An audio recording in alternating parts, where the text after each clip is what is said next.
I will try to fulfill a couple of Copenhagen criteria, meaning being to the point. First of all, the first metaphor that I was thinking about when I thought about Copenhagen criteria, it was 20 years ago, I was in high school at that time, was the one of a compass. For us, part of the Western Balkans, Copenhagen criteria are the direction that is showing north. And that is the mainstream in the European Union. If you take it geographically, actually the draw line to the North Pole goes to Copenhagen from Western Balkans. And I think it's a good one. I always tend to take the taxpayer's perspective.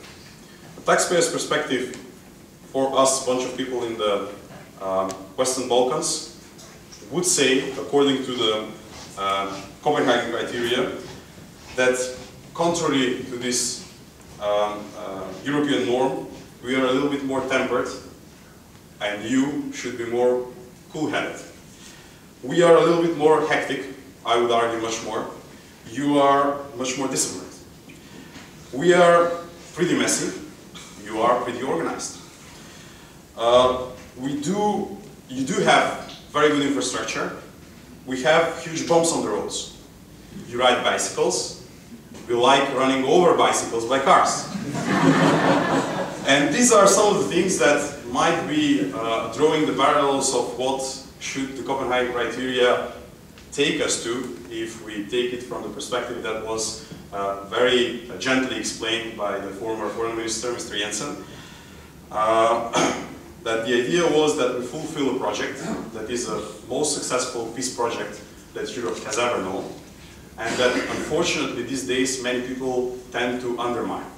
So I was flattered to be part of this conference on the Copenhagen criteria because it reminds us of the basic values. And that is a nice reminder of what Europe is about. The first thing that I've learned about Europe is that Europe is about rules and not about money. And I think that this still holds. That was the entire idea of the Copenhagen criteria.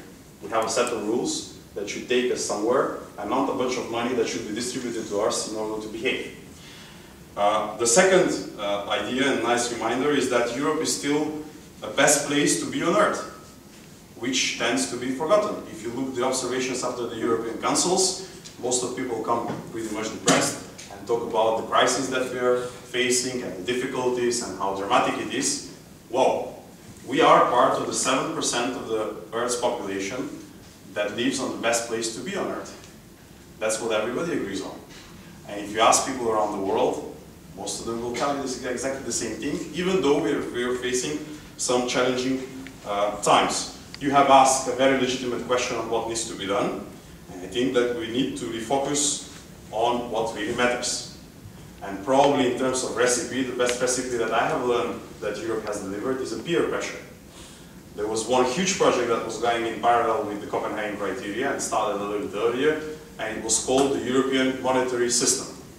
That was supposed to deliver growth by integrating the internal market. How did it work? Not by sanctions, but by peer pressure. The first idea was to put on board the member states at that time and to say your deficit is at this level, your debt is at that level, your inflation is at that level, and then you look at your peers. If you're sitting in Denmark, for example, you look at Germany, you look at that time you didn't have the opportunity to look at Sweden, but then they joined after that. And this peer pressure said, well, I need to perform. The same works in our part of the world, in Western Balkans, and we are constantly under pressure to perform at least at the same level as everybody else. And having this compass on the line for everybody is the best thing to have. The risks. I think that Copenhagen is also the best place to discuss about the risks because you are the most experienced former enlargement country. You were the first one to join the European Union back in the 70s together with Ireland and the UK, and I would argue that they wouldn't have never joined the European Union if there wasn't you guys on that same boat. The risk is that the message that you're sending to those that are subject to Copenhagen criteria today is don't do what I do, do what I tell you to do. That's a pretty risky exercise because taxpayers over there read the same messages that taxpayers read over here. And they say if it's good to keep your balance sheet tight in order to join the European Union, if it's good to have your parliament working according to certain rules as they do it up in the north, if it's good to pay your taxes, if it's good to behave and ride a bicycle in order to ride it over, these are the criteria that I need to aspire. The second risk is prejudice, and I think that Mr. Lajčák has talked about it. I'm not a big fan of the Polish plumber because I would argue that in France there are still plumbers lacking, and I think that that's one of the major challenges. But the prejudice has been something that enlargement suffered through the past enlargement phases. If you talk to Spaniards, they will tell you, they were telling us back in the 70s, we will join the European communities the day when Franco goes. Franco died, 12 years it took to the Spaniards in order to join the European communities at the time. And he didn't have the Copenhagen criteria. The last risk that I would argue is the most important one is this moving target. We are conscious, and we must be conscious, that Copenhagen criteria are universal norms, but EU is a moving target, and we need to adopt. But EU needs to be conscious also that the countries in the meantime evolve. Macedonia is a good example of that. We are the most experienced candidate country that is not negotiating with the European Union.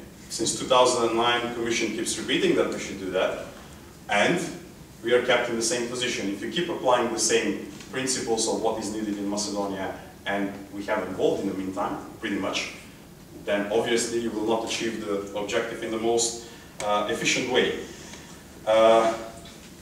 The final item on Copenhagen for me is what is the lackmus of where you're standing. Most of the time when I have a doubt what Macedonian citizens think about, I take a taxi drive around Skopje. Taxi drivers are the most important persons. You don't need to look at Prima Galu, etc. You talk to the taxi driver, and they tell you stories. Some of the stories that I hear is, well, there was an investor from here and there. It happens that sometimes it's someone from Germany, from Denmark, from the rest of the world. And he said, well, I like it pretty much. You know, your people have compatible kind of values. They behave in the same way. And business follows. 3 sectors that are very important: IT, services, textile, and reflect culture. If in these 3 sectors you have people coming into your country, it means that you have compatible culture and values with those where they want to sell. And this is precisely the case in the Western Balkans. Thank you very much. Thank you.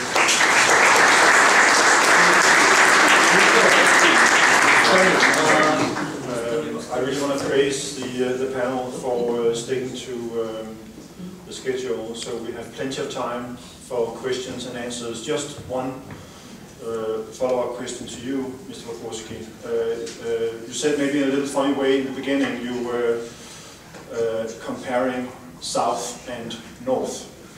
And that raises a fundamental issue that is at center of the debate about the future of the European Union right now. Does culture matter when it comes to European integration and the European Union, and if yes, in what ways? Big time. I would say culture matters big time. And I would argue that this is an advantage of the European Union, because you have understood that the metaphor that I was making, and I have about 100 different epithets that I can attribute to Northerners, Southerners, etc., are not touching upon the basic issue. You can do business, you can live, and you can share the same aspirations and objectives whether you live in South or North of Europe. And that is some parameters that determine the way you behave, but then you have recipes that apply to all of us. And I feel as comfortable in Copenhagen as much as I do in Rome or in Skopje, and as a matter of fact, any other capital within the European Union and candidate countries. And that is a good sign that we are on the right track. What really matters now is that we need to find each one of us the right kind of recipe for the solutions. One thing that I was examining just recently is this traffic culture. This is why I made a remark about the bicycles. We are trying to promote greener traffic, following examples of many other European countries. Major handicap, driving culture.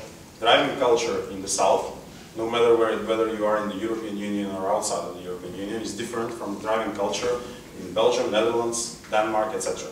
Prejudice is number one. People think that this is granted by God. It's not. If you take statistics in Belgium some 20 years ago, car accidents and people dead on the roads was much higher in per capita terms than any of the Balkan states. What they've done is a comprehensive program, putting cameras around, finding people, doing a lot of education, putting big boards saying, Daddy, are you going to kill me? By showing the driver that is driving too fast on the motorway, etc. We haven't done that. This is something that we need. So culture, perfectly compatible. Thank you. Okay, where do we have the microphones? Okay, no microphones. Okay, so